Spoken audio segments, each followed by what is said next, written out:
nol.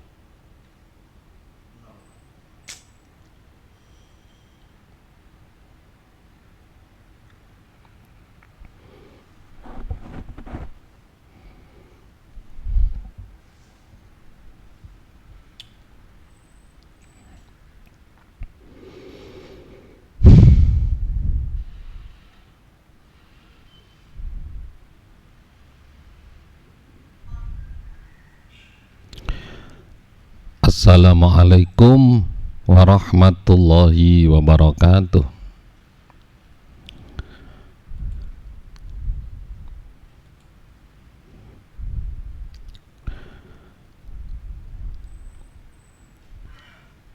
Fembrete kecil loh.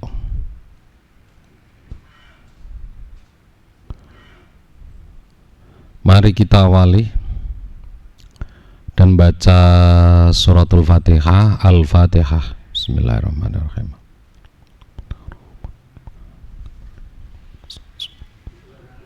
Suratul ladzina an'amta 'alaihim ghairil maghdubi 'alaihim waladdallin. Amin.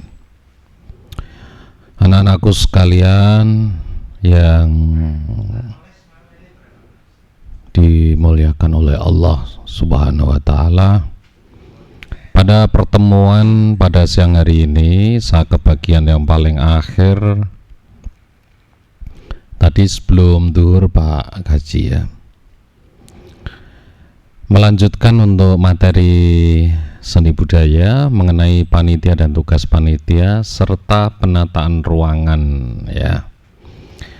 Anak-anakku sekalian, apabila kalian memiliki LKS, silahkan bisa dibuka LKS-nya untuk apa itu halaman 15 ya. Yang pertama, panitia itu ketua ya, namun ada panitia yang sifatnya sebagai steering committee atau SC ya, steering committee. Biasanya itu dipegang oleh oleh kepala madrasah sendiri sebagai penanggung jawab. Kemudian pembinanya adalah guru seni budaya. Selanjutnya mengenai apa itu pelaksananya atau bisa dikatakan organizing committee itu dari siswa, mulai dari ketua, wakil ketua, bendahara, sekretaris, dan seksi dalam pameran dan pergelaran. Untuk seni apa itu, untuk ketua, namanya pengen mengadakan satu pameran, nek rano kepanitiaan yo jeplok kok sing nanggung jawab sopo ya. Jadi harus mempelajari itu. Ternyata mempelajari keorganisasian seperti ini manfaatnya tidak hanya di sini saja, nanti di masyarakat tentunya kalian juga akan mengalami namanya berorganisasi. Kecuali memang jarang kumpul jarang ketemu kancane, jak organisasi rak mudeng kok ya. Jadi paling tidak pengalaman seperti ini, ilmu tentang keorganisasian seperti ini juga penting ya. Terus nek ketuane itu terus tugasnya lapo gitu, apa ya terus tengok-tengok ono karek mandengi kancane ngono ya. Justru ketua itu paling capek menurut saya. Itu paling capek itu adalah ketua, karena memang dia selain sebagai pengawas ya terhadap apa itu anak buahnya, tentunya ketua itu memang benar-benar melakukan kontrol. Jadi ketika ada kesulitan apapun dan lain sebagainya, dia yang apa itu menentukan satu kebijakan apa yang harus dilakukan itu ya. Kemudian memang berkoordinasi dengan guru pembimbing apabila menemui kesulitan saat memecahkan masalah di internal apa itu panitia, di internal panitia.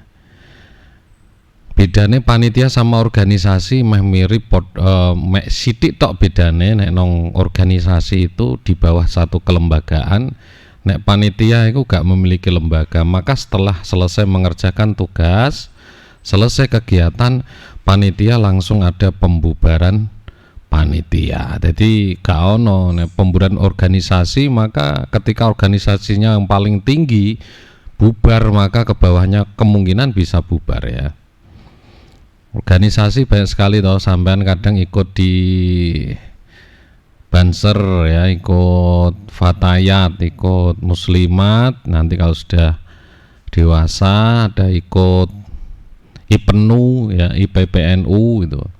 Jadi memang itu salah satu organisasi, itu bukan kepanitiaan, namun sebenarnya adalah tempat orang berkumpul untuk mencapai tujuan bersama dengan visi misi yang sama gitu ya. Intinya gitu. Cuman memang untuk mencapai target, tentunya untuk mencapai target tujuan bersama.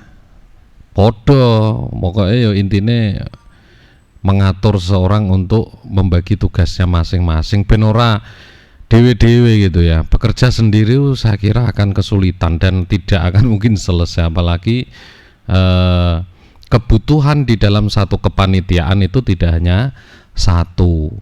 Yo no sing ngurusi perlengkapan, no sing ngurusi dekorasi, no sing ngurusi acara, ada yang surat menyurat dan lain sebagainya, ngurusi keluar masuknya uang, itu memang tidak bisa ditangani oleh satu orang itu. Makanya satu tim inilah yang nanti akan bekerja sama sesuai tugasnya masing-masing dan juga memiliki unsur kerjasama. Jadi nek sing sijine butuh diwangi ya kudune diwangi, jangan sampai terus tutup mata, mbuh kuwi gak tugasku kok gitu ya. Seandainya memang semampunya gitu ya, walaupun posisinya sebagai sekretaris, tetapi kalau dimintai bantuan untuk misalnya angkat opo, misalnya mejo opo gitu ya kan, jangan terus kemudian mengundurkan diri, sorry I am sekretaris, walah enggak itu ya, kudune bareng-bareng misalnya gitu. Jadi bekerja sama itu begitu. Nanti kebutuhan yang lain bisa saling membantu. Pokoknya intinya nong tim ya kudu bareng-bareng sak tim gitu, jangan sendiri-sendiri. Ojo peh ketua panitia karek mentelengi ngongkon rono ngongkon rene, tapi dia sendiri tidak tidak melakukan sesuatu. Itu kan padha karo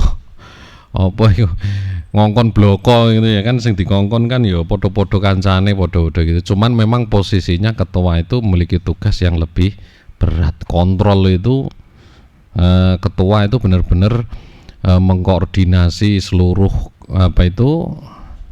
seluruh anggotanya untuk menjalankan visi misi itu secara tepat dan baik gitu. Secara tepat dan baik. Jangan sampai nanti ada persoalan di dalam satu tim itu kepanitiaan tidak terselesaikan ya, gara-gara memang saling tutup mata gitu ya. Ya aku dunia pokoknya kerjasama lah, karena memang panitia itu sudah tahu ya bedanya organisasi karo panitia. Kemudian untuk wakil ketua itu ya memang dia akan membackup bagi tugas dengan ketua tentunya. Mengenai tugas utama dan tidaknya, wakil ketua juga bisa memegang peran penting membantu mengkoordinir apa yang dijalankan oleh ketua. Jadi kok terus gak kok kemudian kue ngurusi iki kabeh sing aku tak ngurusi iki tok. Tidak begitu, tetapi keduanya akan saling bekerja sama, saling mengisi. Biasanya nek ide wong siji buntu itu kadang ide wong loro itu malah metu gitu. Siji buntu siji metu. Jadi misalnya sing siji wah iki piye carane piye iki dan lain sebagainya, maka wakil ketua juga akan mampu memberikan masukan-masukan yang baik dia. Kemudian yang ketiga itu sekretaris. Sekretaris itu memang tugasnya ya mengadministrasi apapun itu, ketika rapat juga harus membuat notulen, catatan-catatan yang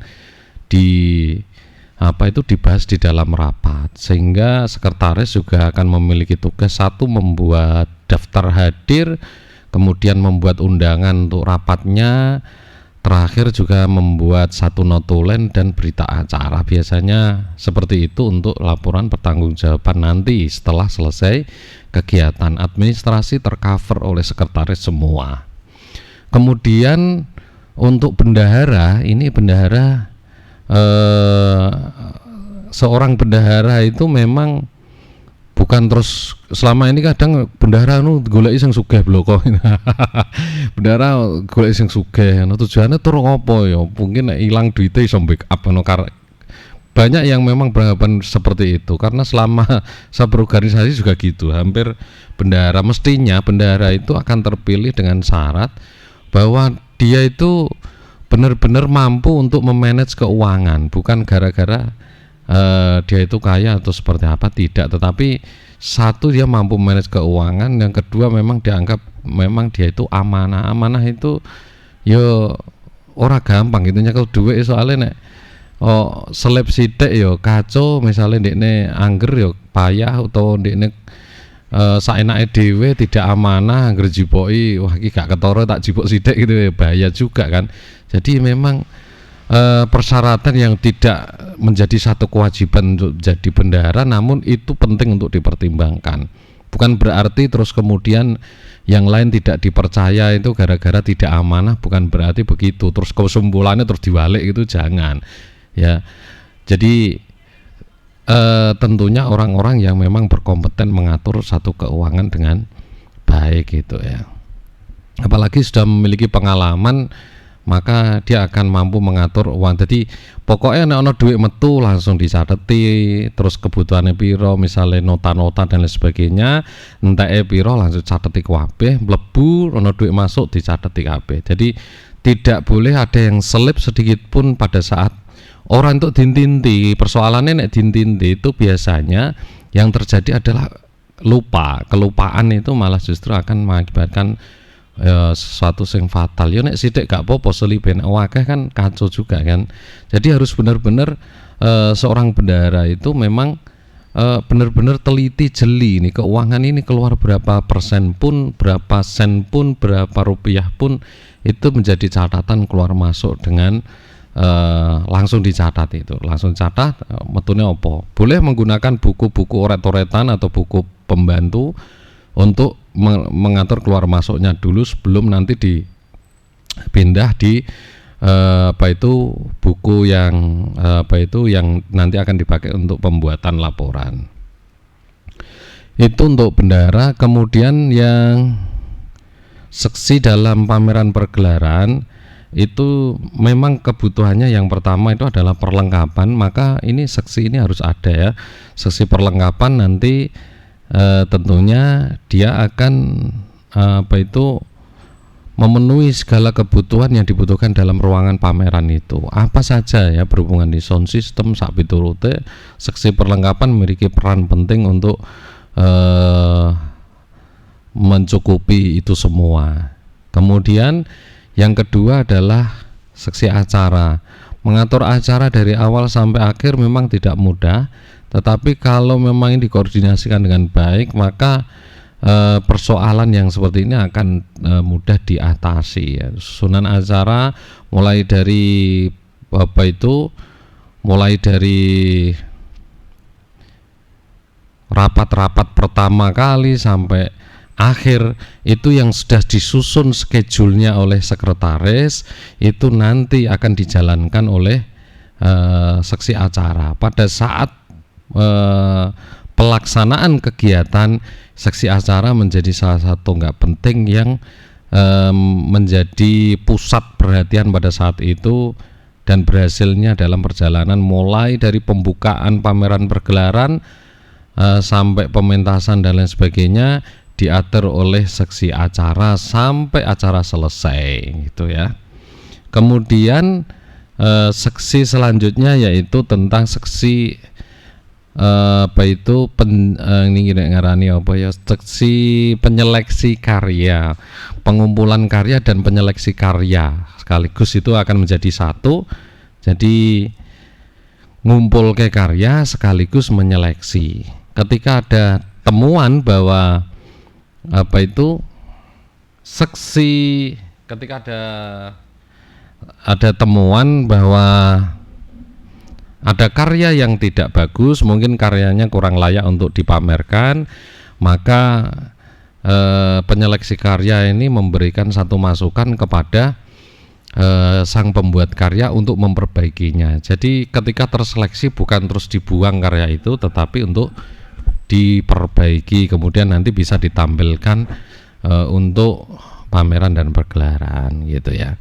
Jadi ini harus melibatkan, namanya sesi penyeleksi karya ini harus melibatkan guru kalian, biasanya guru seni budaya atau beberapa guru yang lain yang dirasa memiliki kemampuan kompetensi dalam bidang seni ya, paling tidak nek upomo hubungannya karo apa itu tampilan-tampilan, hubungannya karo misalnya pertunjukan, kan tentunya bisa melibatkan guru yang lain untuk ikut menyeleksi gitu kan.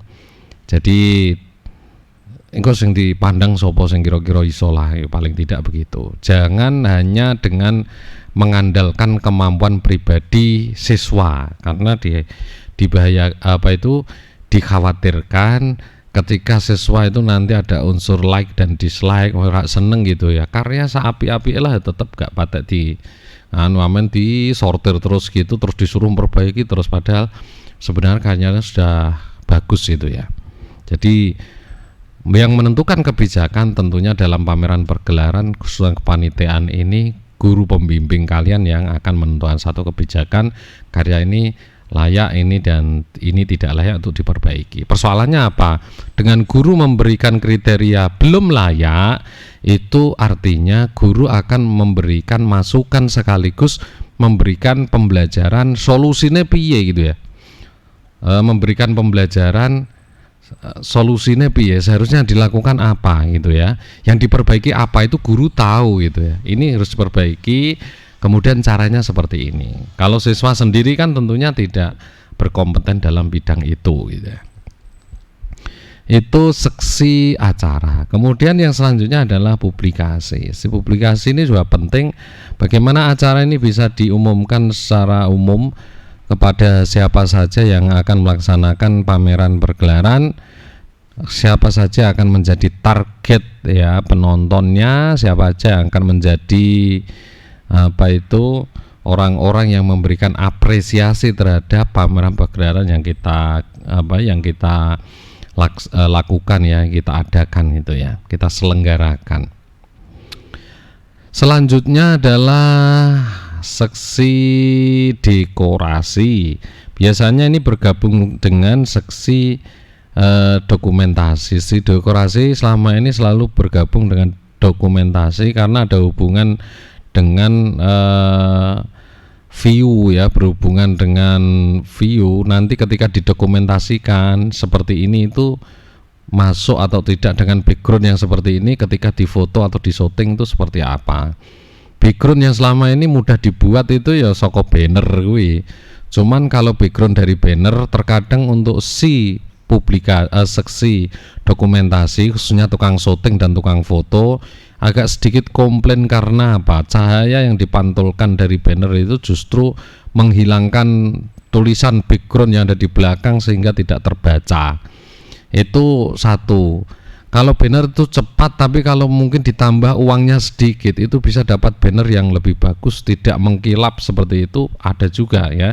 Tergantung dengan kualitas banner yang di order gitu ya. Jadi kalau memang kepengennya apik yo, pengen gak patek mengkilap yo, golek banner sing rodok larang dan disetting dengan apa itu tulisan-tulisan doff gitu ya. Soalnya mungkin agak mahal sedikit tapi hasilnya luar biasa. Nah, ini akan berhubungan dengan dokumentasi. Jadi dekorasi akan mengatur segala bentuk yang tampil yang ada di ruang pameran itu sampai pada interior dan eksterior semuanya diurusi oleh seksi dekorasi. Ini akan bekerja sama tentunya dengan seksi perlengkapan. Jadi perlengkapan nanti mau ngono gitu aja. Yuk setting ruangan iki sing apik piye gitu ya. Sekiranya nanti didokumentasikan juga bagus dan kebutuhan ruangan itu tercukupi, itu harus bekerja sama ya. Kemudian selanjutnya ada si penggalian dana. Ini memang harusnya bekerja sama dengan dengan bendahara. Namun biasanya jadi seluruh panitiaan kan juga tidak banyak ya, maka dibagi tugas sama-sama untuk mencari dana. Apa yang digunakan untuk penggalian dana? Biasanya kita memiliki bekal yang berupa proposal. Proposal itu gambaran seluruh kegiatan yang akan dilakukan. Akhirnya ngerti kebutuhan dananya semene, acaranya kaya ngene iki, terus apa aja yang dibutuhkan dalam acara tersebut, sehingga ketika kita menyodorkan dana itu, menyodorkan proposal itu akan terlihat jumlah dana yang dibutuhkan tambahnya kurang berapa gitu ya. Jadi terkadang kita meminta donatur kepada sponsor-sponsor, misalnya di perusahaan-perusahaan besar maupun perusahaan kecil, disodorkan proposal kita mau melakukan kegiatan, monggo nek mau beriklan atau mungkin membantu jalannya kegiatan atau penyelenggaraan pameran pergelaran di sini misalnya kan gitu ya. Tapi biasanya kalau khusus di sekolah atau di madrasah itu biasanya di backup dengan iuran siswa, kemudian di backup dengan kas yang ada di madrasah melalui pos-pos tertentu yang diperbolehkan. Biasanya begitu ya. Jadi kalau di madrasah penak ya golek danane yo rasa akeh, saanane akhirnya yo untuk kegiatan atau penyelenggaraan pameran pergelarannya ya juga saanane, sepenting berjalan dan terselesaikan lah, paling tidak ada gitu ya. Kemudian selanjutnya adalah seksi konsumsi. Itu memang diperuntukkan untuk mengatur semuanya berhubungan dengan berhubungan dengan makanan lah tentunya. Ini penake piye yo, sampai siang apa gak, sampai siang maka harus mengopeni tentang makan siangnya dan sebagainya. Yang tidak kalah penting adalah seksi keamanan. Nah, si keamanan ini di buku-buku kalian kelihatannya kok nggak disinggung si keamanan, karena mungkin dianggap aman lah ya, mungkin ya dianggap aman aja gitu ya. Akhirnya gak ono gitu di buku kalian ya, di LKS mungkin di situ tidak ada. Namun ini penting. Kalau di LKS itu ada seksi pendaftaran, itu tentunya berhubungan dengan seksi pengumpulan karya dan penyeleksi karya, gitu ya. Kemudian mengenai ada lagi yang lain yang perlu kelihatannya sudah. Ini tadi sudah saya sebutkan satu persatu. Di LKS panjenengan juga ada di halaman 14. Itu bisa kalian buka-buka kembali. Nah, sekarang yang terakhir adalah menyusun rencana kerja dan jadwal pameran. Rencana kerja ini memang penting, sing disusun oleh sekretaris yang akan dilakukan mulai awal sampai akhir.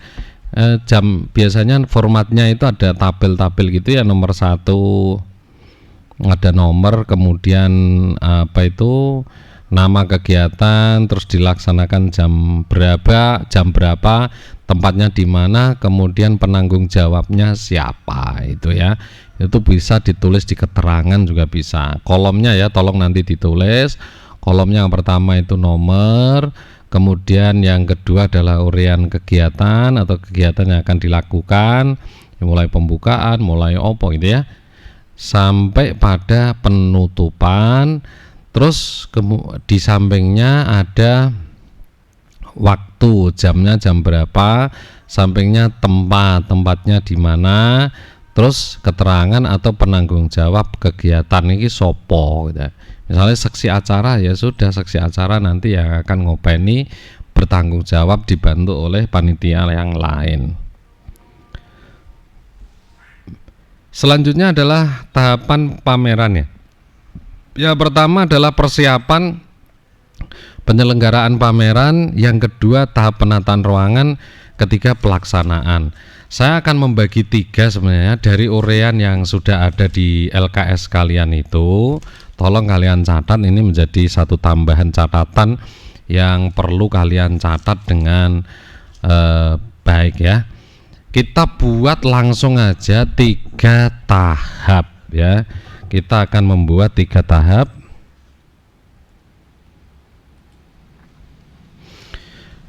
Dari pelaksanaan penyelenggaraan tahap-tahap penyelenggaraan pameran. Tahap yang pertama bisa dikatakan adalah tahap pertama itu adalah tahap perencanaan. Tahap kedua nanti adalah pelaksanaan. Nek nong sampean bukune kan pelaksanaan ya. Pelaksanaan. Terus yang terakhir tahap yang ketiga evaluasi. Kalian nanti akan catat ini.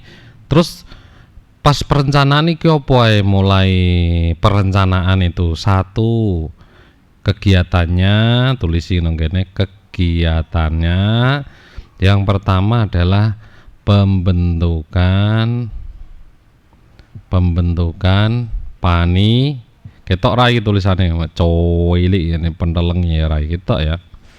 Pembentukan panitia, kemudian rapat awal, rapat persiapan. Jadi rapat pertama, kemudian ada rapat kedua, rapat ketiga, sampai pokoknya rapat-rapat itu ya. Kemudian yang ketiga pada saat perencanaan yaitu pembuatan proposal. Kalian catat itu ya. Ini menjadi tugas kalian nanti yang khusus ini tahap-tahap penyelenggaraan pameran, perencanaan kegiatannya opo kabeh gitu ya. Pembuatan proposal. Kemudian ini pembuatan proposal, yang keempat itu penggalian dana. Ketok ra iki tulisan semene iki.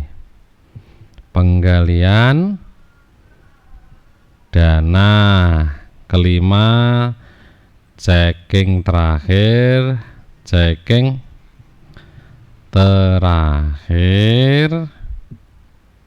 ya.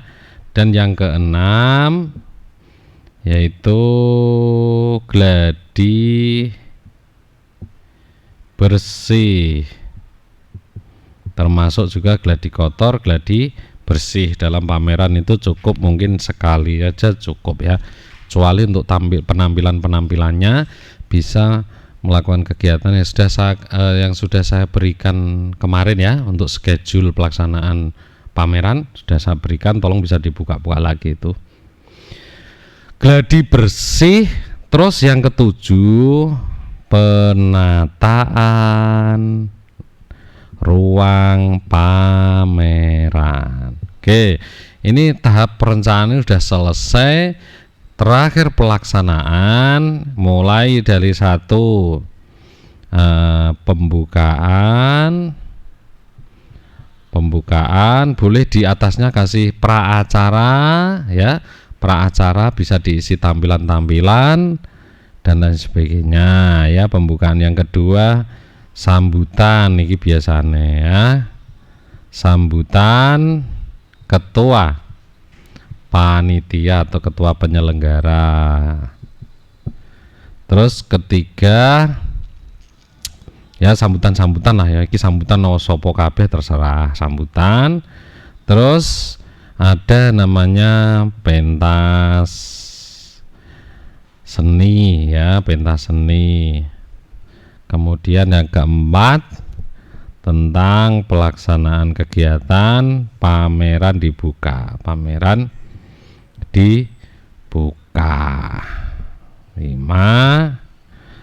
Terus proses pelelangan, biasanya ada juga sih pelelangan.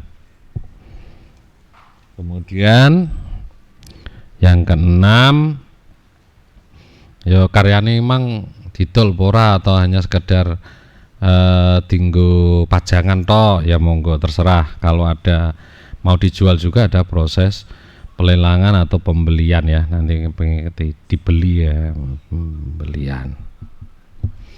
Kemudian yang keenam itu biasanya ada namanya door prize. door prize piye tulisane. Kemudian yang ketujuh penutup. Nah ini. Jadi kenapa saya bagi menjadi 3 seperti ini? Soalnya ini beda hari semua. Dinane iki ora padha karo dinane perencanaan. Dinane perencanaan gak padha karo pelaksanaan. Intinya adalah perencanaan itu semua kegiatan sebelum pelaksanaan, mulai dari pembukaan sampai akhir itu. Kita bagi seperti itu. Ini boleh ada tahapan-tahapan begini, ada mendekorasi ruangan, itu masuk pada perencanaan ketika ada penataan ruang pameran. Boleh nggak misalnya dimasukkan dalam pelaksanaan? Monggo, itu bisa dimasukkan dalam pelaksanaan. Toh ini juga beda hari, karena ini sulit ketika kita mengelompokkan berdasarkan kegiatan. Karena apa? Yang golek duit itu padha karo mbut gawe pelaksanaan. Cuma ketika pelaksanaan hari hanya itu kita masukkan di dalam tahap yang kedua. Sekarang yang terakhir adalah evaluasi. Kegiatan evaluasi itu minimal ya 3 ranol. Siji, evaluasi itu siji. Yang jelas evaluasi itu 1 ya anu ya. Apa ngene kok nek ngarani ya? Rapat ya. Rapat untuk apa? Melihat kelebihan dan kekurangan. Kekurangannya apa, kelebihannya apa. Penting ini karena untuk kegiatan berikutnya dengan begini akan lebih baik.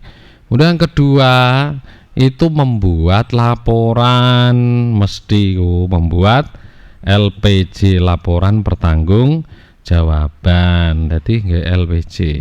Entah mau piro, danane masuk piro, sekretaris bendara menyusun laporan bersama ketua dan diplenokan gitu ya, langsung untuk laporan kegiatan LPJ. Sing nyumbang mau diweni laporan pertanggungjawaban ya malah apik ya. Kemudian yang terakhir adalah pembubaran, karena tadi ada pembentukan panitia, namanya ada pembubaran panitia. Ini tahap 3. Kenapa kita tulis tahap evaluasi aja sih yang ketiga? Karena di sini kegiatan yang ada di dalam semuanya ini membuat LPJ akan melihat segala kelebihan dan kekurangannya. Rapat pertemuan terakhir juga akan membahas tentang kelebihan dan kekurangannya.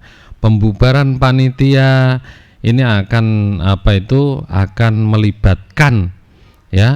melibatkan seluruh panitia yang sangat efektif untuk mengumumkan atau mendiskusikan segala kelebihan dan kekurangannya. Sama saja semuanya berhubungan dengan evaluasi. Oke, ini yang perlu saya sampaikan untuk hari ini. Semoga bisa bermanfaat kepada anak-anakku sekalian dan bisa memberikan pencerahan baru mengenai kepanitiaan, panitia penyelenggaraan pameran dan pergelaran. Sebenarnya masih banyak ya kekurangan dari apa yang saya sampaikan. Tentunya harus memperkaya diri dengan ilmu-ilmu yang memang berhubungan dengan kepanitiaan. Mungkin beda orang akan memberikan satu pengalamannya masing-masing. Sama saja tujuannya adalah bagaimana bekerja sama dengan baik, bagaimana berorganisasi dengan baik, tergantung metode dan situasi kondisi.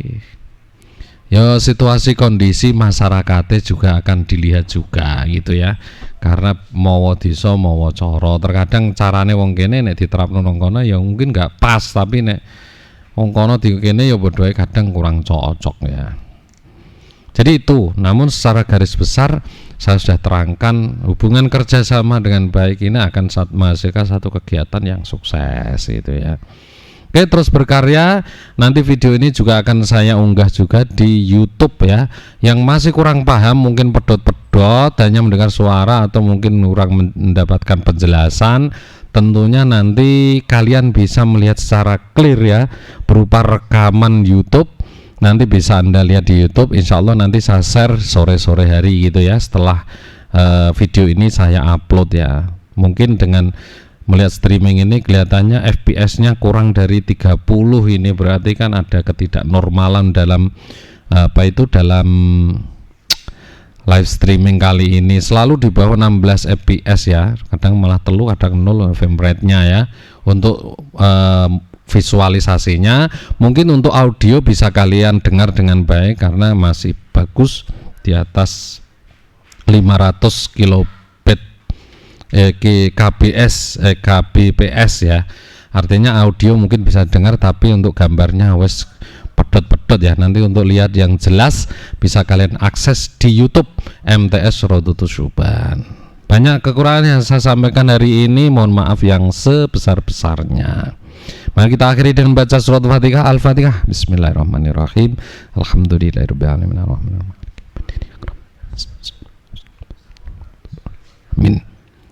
Assalamualaikum warahmatullahi wabarakatuh.